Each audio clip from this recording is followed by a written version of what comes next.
In July 1945, amid wars and celebrations, a battle unfolded on an MGM soundstage. The untold story of They Were Expendable, a leading man, Most recognizable leading man would do something unprecedented, something that shocked everyone who witnessed it. But the real story isn't what happened in front of the cameras. It's what occurred afterward, when a genuine combat veteran spoke three simple words that shattered a legendary filmmaker's composure completely. This is the untold account of shame, honor, and the wounds that never heal. Let's go back to where it started. July 1945. Metro-Goldwyn-Mayer's facilities in Los Angeles. Victory had come to both theaters of war, Europe liberated months earlier, Japan's surrender just weeks behind. The nation was in full celebration mode. Ticker tape parades filling city streets, soldiers reuniting with families they hadn't seen in years. But inside Stage 12, the atmosphere felt anything but celebratory. They were shooting a naval warfare picture called They Were Expendable, documenting the real experiences of Motor Torpedo Boat Squadron 3 in the Philippine campaign. Standing under those hot studio lights was John Wayne, draped in the dress whites of a naval officer. His character, Lieutenant J.G. Rusty Ryan, wore insignia on his collar. But here's the thing. While the uniform looked authentic, everything it represented was theatrical. Wayne was 38 years old, at the absolute pinnacle of his career trajectory, and he'd spent every single month of the global conflict on Hollywood lots, while young Americans were getting killed overseas. The weight of that reality sat on his shoulders heavier than any costume department could add. Watching from behind the camera was John Ford, that weathered filmmaker with his trademark eye patch and military bearing that never left him even in civilian life. Ford hadn't been playing pretend during the war years.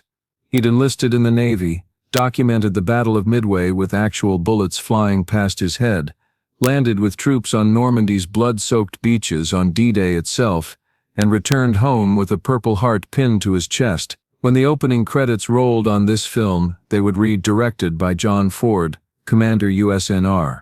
Wayne's credit would simply display his name, no military rank, no service designation, just his name, hanging there like an admission of absence. Every single person working on that production was aware of this distinction. The assistant director's voice cut through the ambient noise. Positions everyone. We're rehearsing the departure sequence. This wasn't some complicated shot requiring intricate choreography. An admiral was exiting the scene. Wayne's character needed to render a salute. That's literally it. Maybe 30 seconds of finished footage. Simple, straightforward, routine. Wayne lifted his arm, attempted the gesture. Ford observed silently from his canvas chair. Wayne lowered his hand, reset himself, waited. Ford remained motionless, offering nothing. Wayne tried again, this time putting more crispness into the movement. Ford shook his head, a subtle but definitive rejection. A third attempt. You could see Wayne's jaw muscles tightening, because he understood what was building. Ford stood up from his chair, closed the distance between them. What came out of his mouth next carried across that entire soundstage, reaching every corner, every ear. Duke. Can't you manage a salute that at least looks as though you've been in the service? Time froze. 50 crew members, grips, electricians, script supervisors, makeup artists, every single one of them turned into statues. Wayne's expression remained unchanged, but if you watched carefully, his hands contracted into fists at his sides. Someone in the darkness coughed nervously. Nobody else moved a muscle. Ford wasn't done twisting the blade. Or is that asking too much? Standing 10 feet away was Robert Montgomery, Wayne's co-star, age 41, who'd commanded PT boats at Guadalcanal and again at Normandy. The uniform Montgomery wore wasn't borrowed from the costume department. He'd earned every thread of it. Montgomery's eyes narrowed as he absorbed what was happening. He'd been watching Ford needle Wayne for weeks now. Small comments, calculated jabs, always circling back to military service, always highlighting who'd answered the call and who hadn't. But this public humiliation crossed a boundary that shouldn't be crossed. Wayne remained frozen in place, hadn't said a word, hadn't moved. Just standing there, wearing his theatrical uniform, with its theatrical rank, being torn down in front of everyone who worked with him. Ford rotated back toward his director's chair. Let's break for lunch. We'll try this again when someone figures out how to salute. That's the moment Wayne moved. No explanation, no argument, no dramatic exit line. He simply walked in a straight line across that sound stage, pushed through the side door, and disappeared. The assistant director's face went white with panic. Should someone go after him? Ford's response was cold. Leave him. Something had just occurred that had never happened in Wayne's 2-decade career. He'd abandoned a set during active filming, and nobody had any idea whether he intended to return. Wayne's black Cadillac sat in the studio parking area. He climbed in, fired up the engine, and drove with no destination in mind. Just away from Ford's contempt, away from that costume that felt like a lie, away from the crushing shame that had been building for 4 years. 15 minutes of driving brought him to Santa Monica. He parked on the cliffs overlooking the Pacific, exited the vehicle, stood there watching waves crash against the shore. A group of sailors passed by, the real kind, maybe 19 or 20 years old, wearing navy whites, laughing about something, probably freshly discharged now that hostilities had ended. They'd survived. They were going home. They walked right past Wayne without a flicker of recognition. To them, he was just another civilian in a business suit. Wayne watched them vanish down the beach access, felt something twist deep in his chest. He was John Wayne. He'd starred in 20 war pictures, Flying Tigers, The Fighting Seabees, a dozen others. Millions of Americans looked at him and saw a hero. But he'd never worn a legitimate uniform, never squeezed a trigger in actual combat, never faced a real enemy who could shoot back. He had reasons for staying stateside. Good reasons. Legitimate reasons. 4 children at home. Family deferment status. Studio contracts threatening legal action if he tried to enlist. Republic Pictures literally threatened lawsuits if he joined up.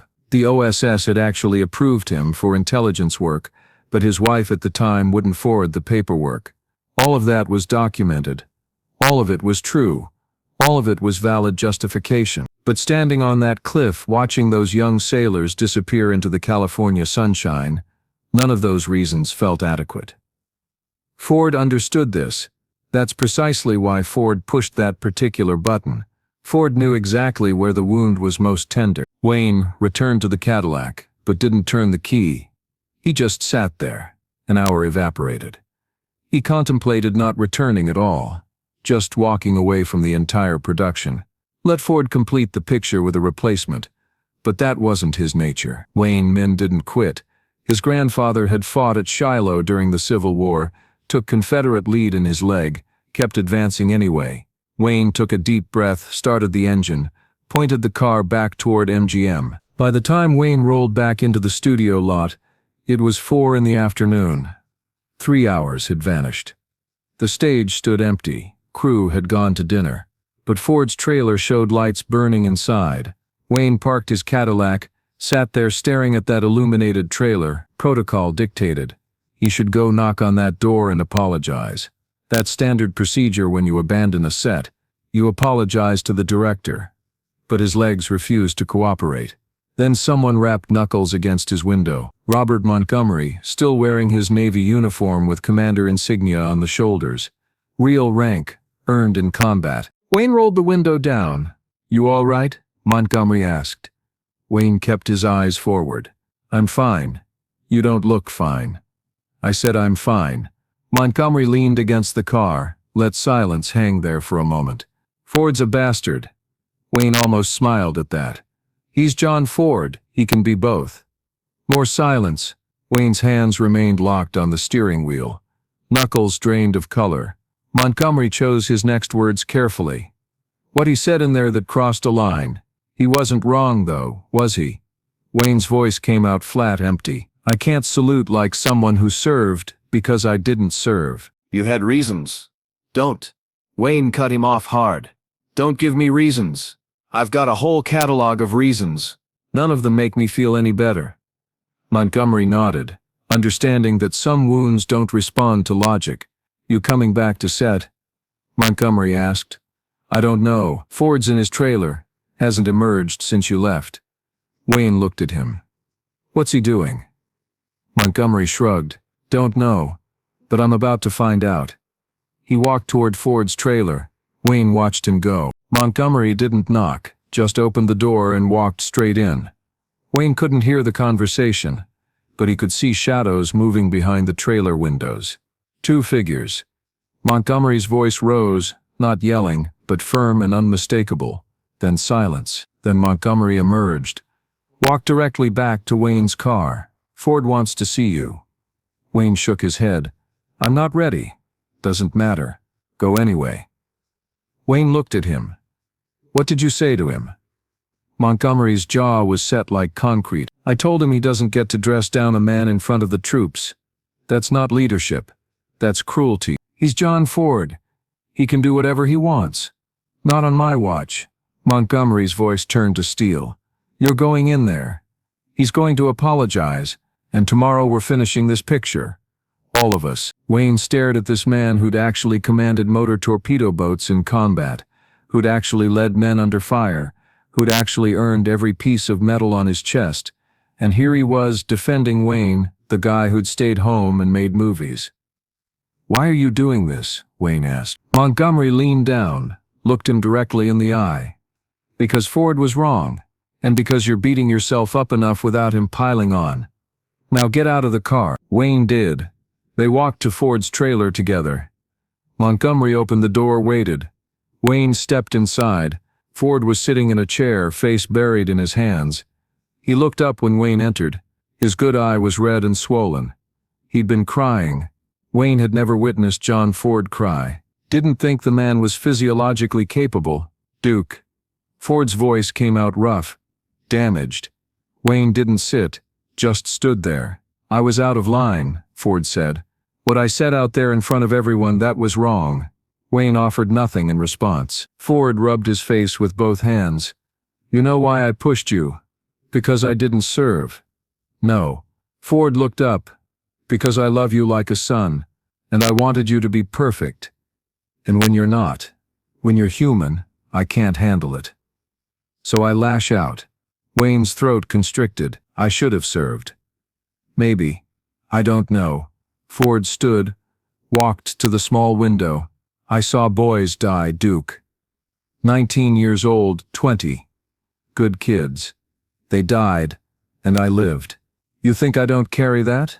Wayne didn't answer. We all carry something, Ford said quietly. You carry not going. I carry coming back.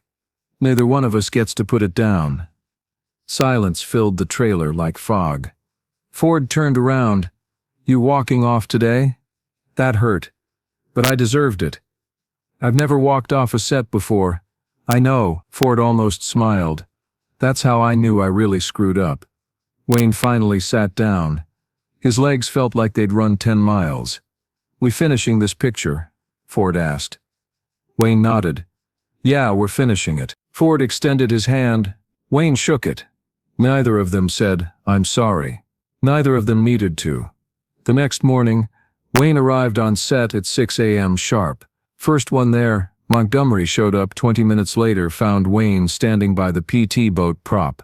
You good? Montgomery asked. I'm good. Ford arrived at 7, walked straight to Wayne. No jokes, no needling, no testing. Ready to work? Ready.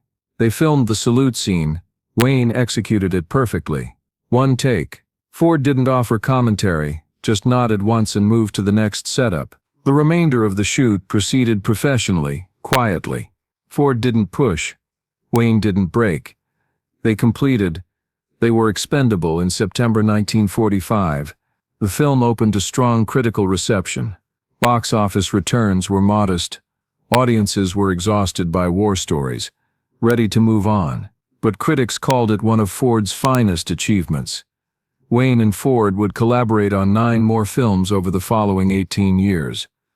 Red River, She Wore a Yellow Ribbon, The Quiet Man, The Searchers. They'd fight about politics, drink too much whiskey together, argue about everything under the sun.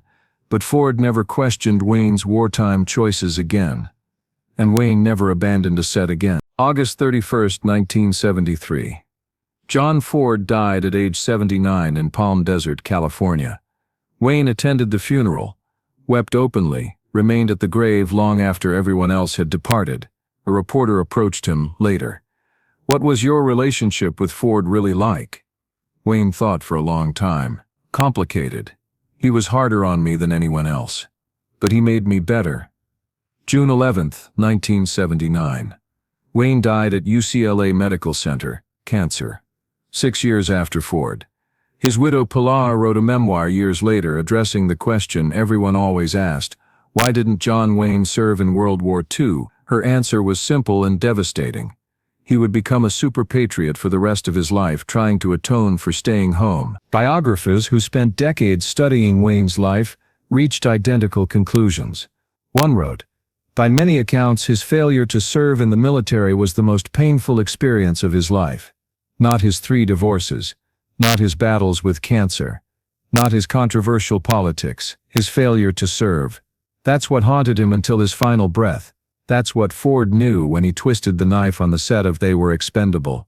That's what made Wayne walk off for the only time in his career. And that's what made Robert Montgomery, a genuine combat veteran, step in and say those 3 words, 'Don't ever talk to Duke like that,' because Montgomery grasped something Ford had forgotten in his anger. Wayne was already punishing himself more severely than anyone else ever could. That salute scene made it into the final cut. 30 seconds of film. Wayne's character salutes the Admiral. Perfect form, military precision, textbook execution. Audiences watching it in 1945 had absolutely no idea what it cost to capture that single shot. One take. One perfect salute from a man who spent the rest of his life wishing he'd earned the right to do it for real. A Hollywood legend abandoned a set for the only time in his career after a decorated war hero publicly shamed him. But what shattered that director's composure and what Wayne's widow revealed about the guilt he carried to his grave proves that the hardest battles aren't always fought on foreign soil. Sometimes they rage inside a man's own heart, invisible to everyone watching. What's something you carry that others can't see? Share your story in the comments below.